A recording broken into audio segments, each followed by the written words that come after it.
Yo guys. Yo guys, ito yung nakalakal ko na motor guys, oh. Ito guys.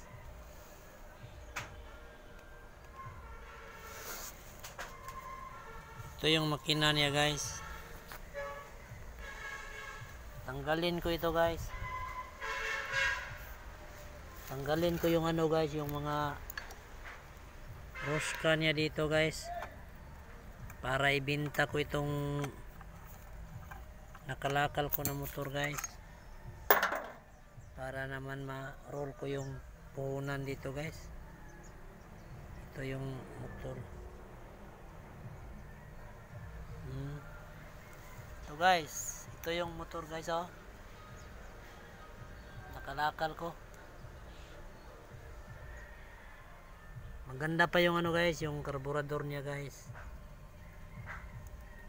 Bagong bili ito guys kasi ano ito, ang ano lang guys, naputol yung crank niya sa tagiliran dito guys, oh. Naputol yung crank niya guys. Sabi ng may-ari dito, mahirapan siya. Tinanggal niya lang dito guys, oh.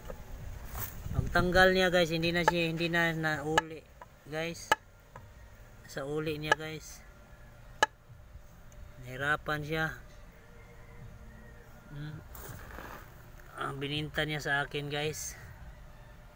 Oh, ito maganda pa tong ano eh, yung carburetor, yung head, oh. Alo ito guys, hindi ito pundo, hindi ito ano, hindi ito yung metal na may makalawangan. Alo ito, maganda ito guys, hindi pa ito nasira. Ito lang ang nasira niya guys, oh. Ito lang crank. Maganda pa man yung ano niya, oh. Ito guys, oh, maganda pa yung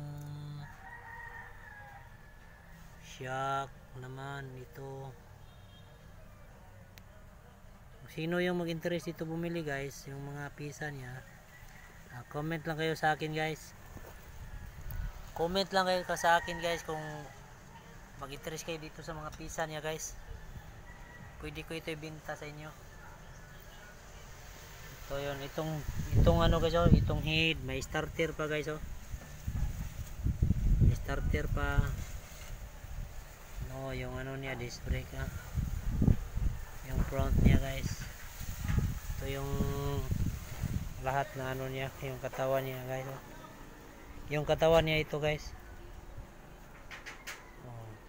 Pero ano, ang ganda yung ano niya, carburetor kasi bago pang bili ito. Saka yung head niya black. Ito ano niya sa piston guys, maganda pa to. Pwede pa ito ano sa ibang motor.